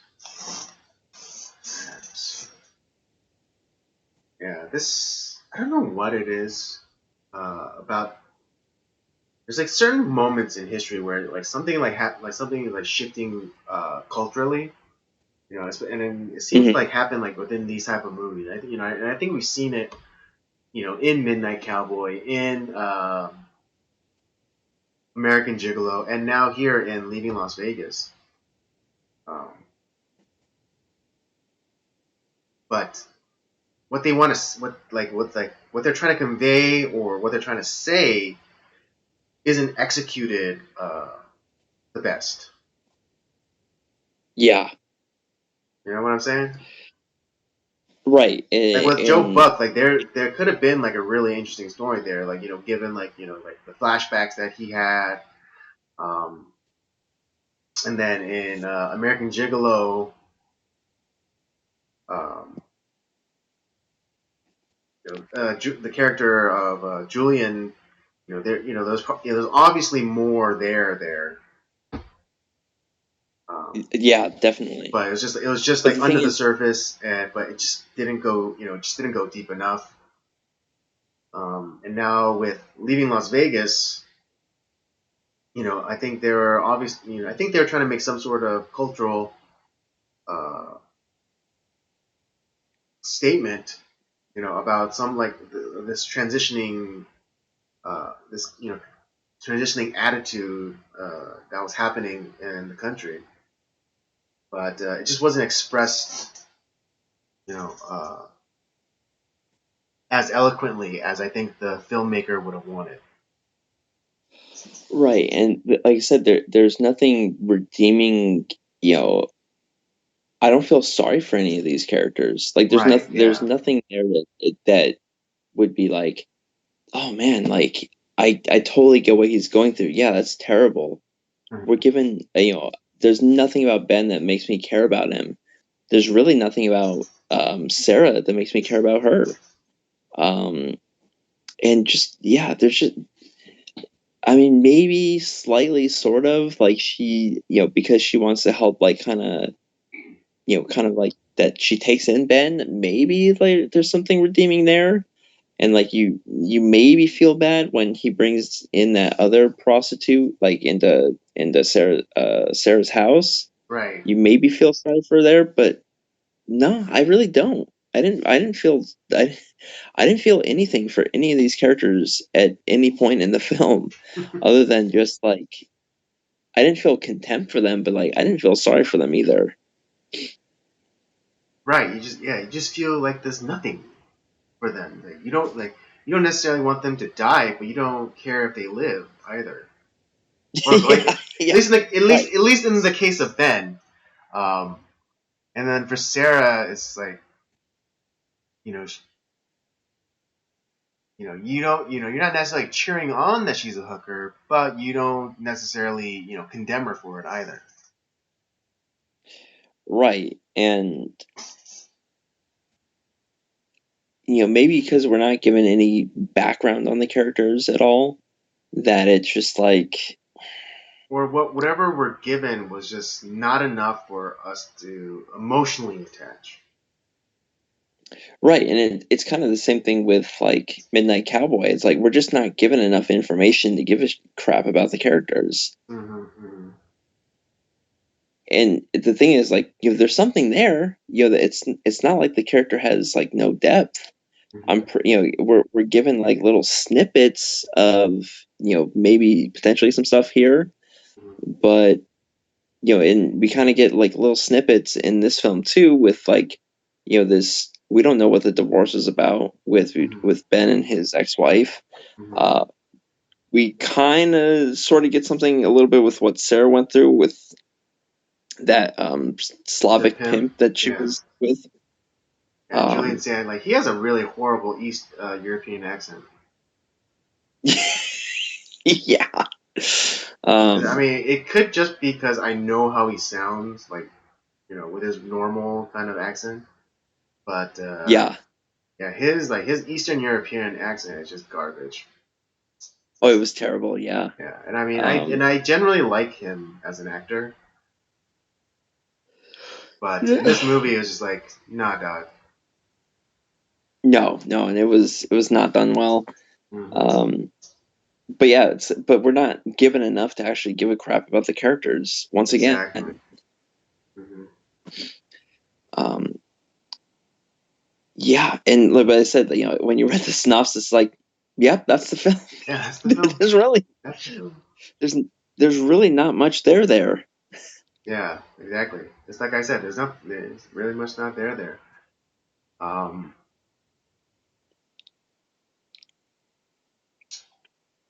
um,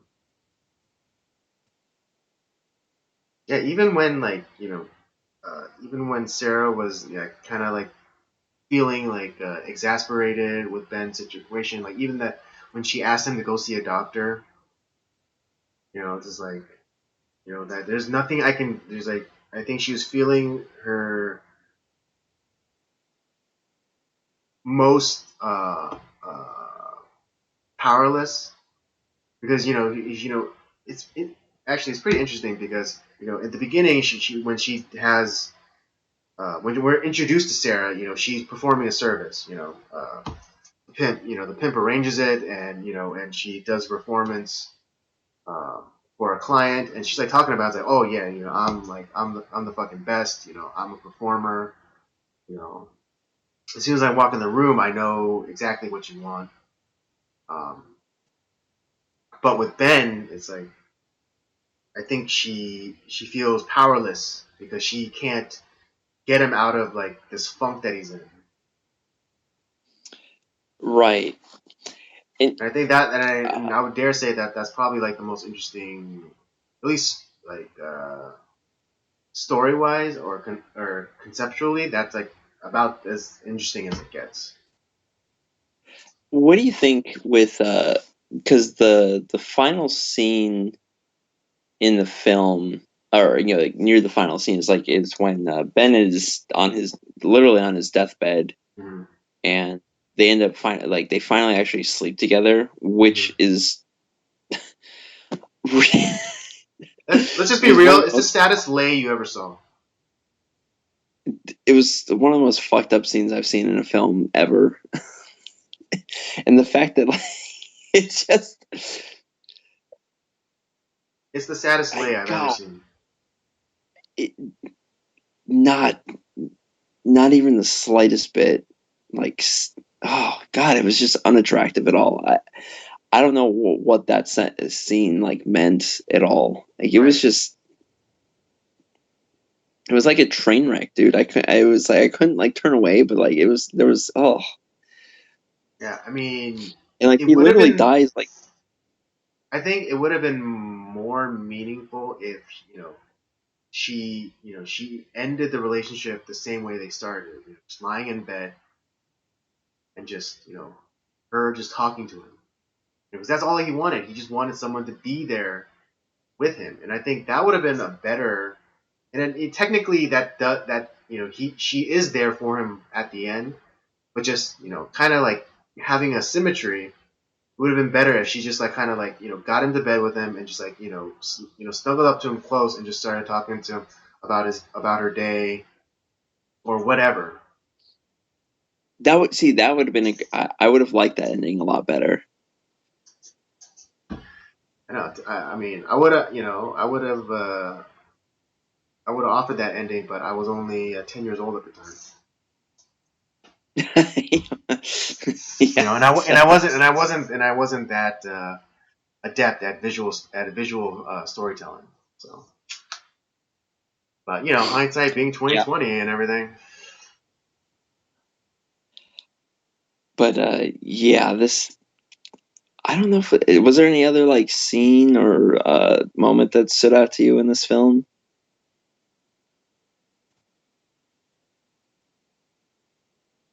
Not really. Other than even though this was probably a progressive movie of its time, no way this exact movie in the way like how like all the scenes were presented would be made today.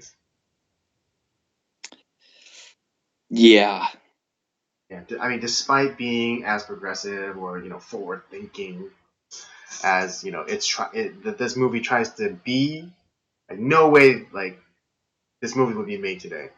Like this specific movie, how it all was came out and edited and yada yada yada. yeah, it definitely. I don't think this would get made today. All right. Well, let's give our ratings and let's put this one to bed. All I'm gonna right, let's do start. it. Yeah, I'm gonna start off. I'm gonna give Okay. this movie.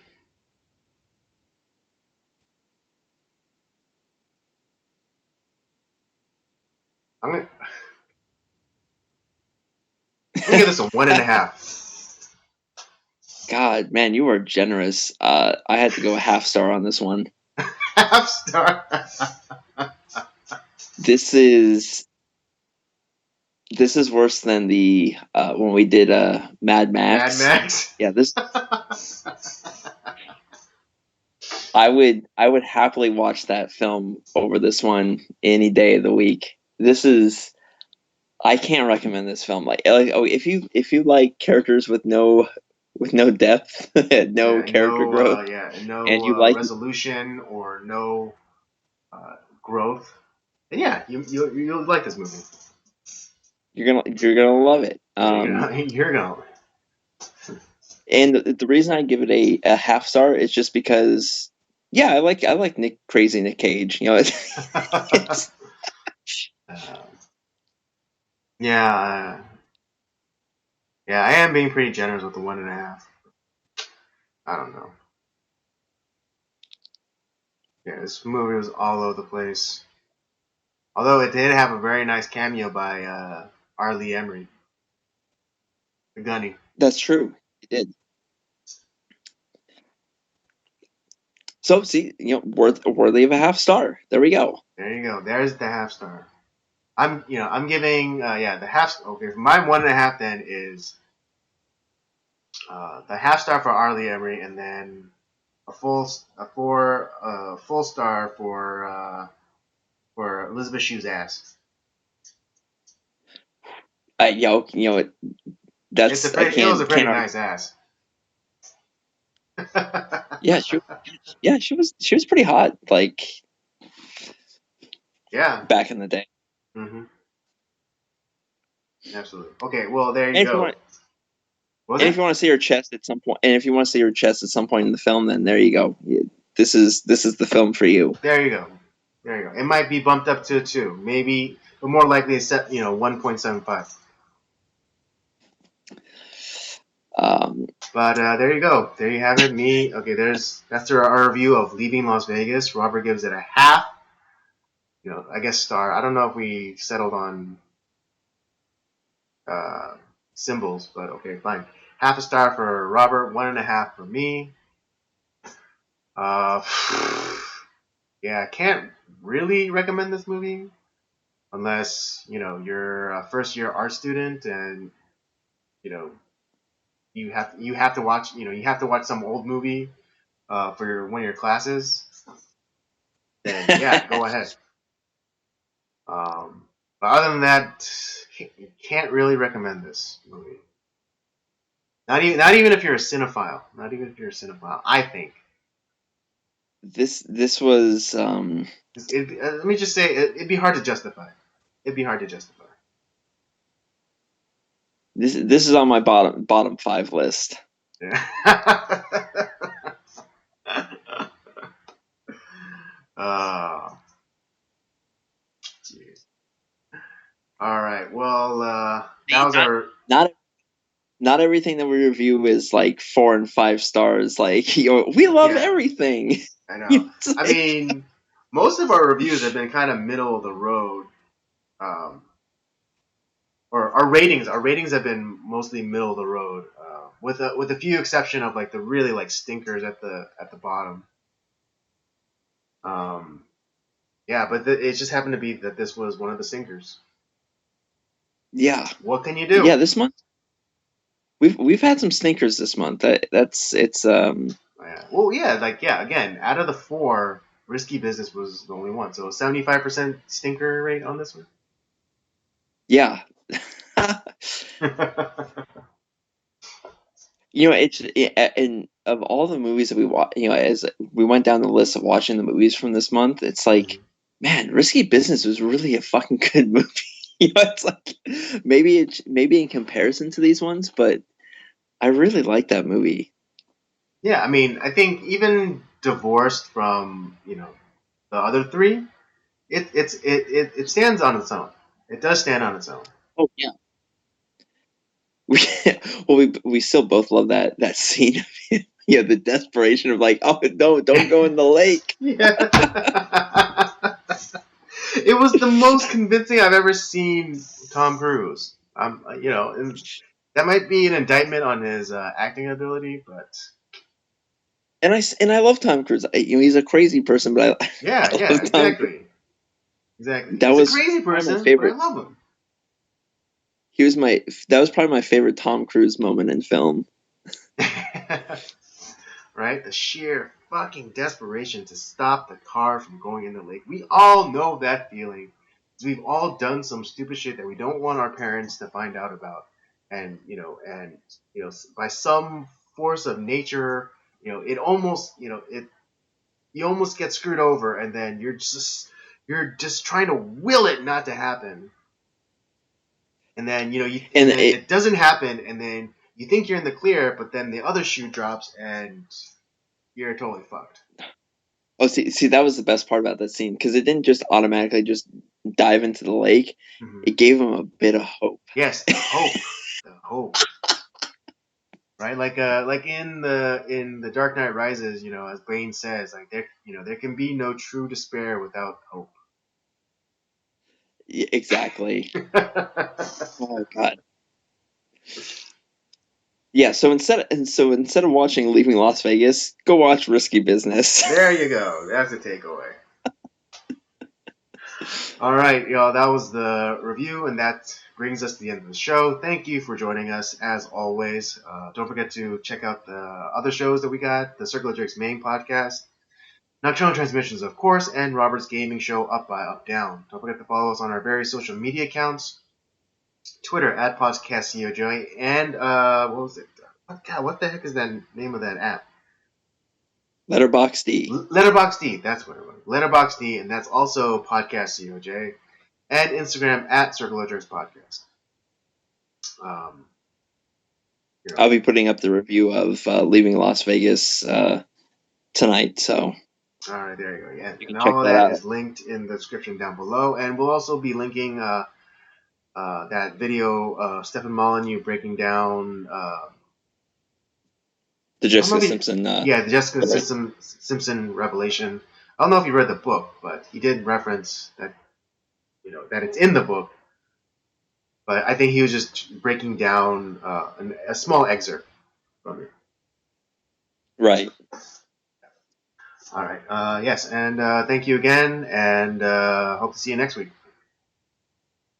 All right, and get ready. Stallone month is upon us. Oh yeah, that's right. I totally forgot to announce the next month's theme, and that is Stallone, uh, Sylvester Stallone, not Mike Stallone. Yeah. It's over. It's over, Rock. Okay. And there's your clue for the first movie. All right, now get out of here, and don't do anything I would.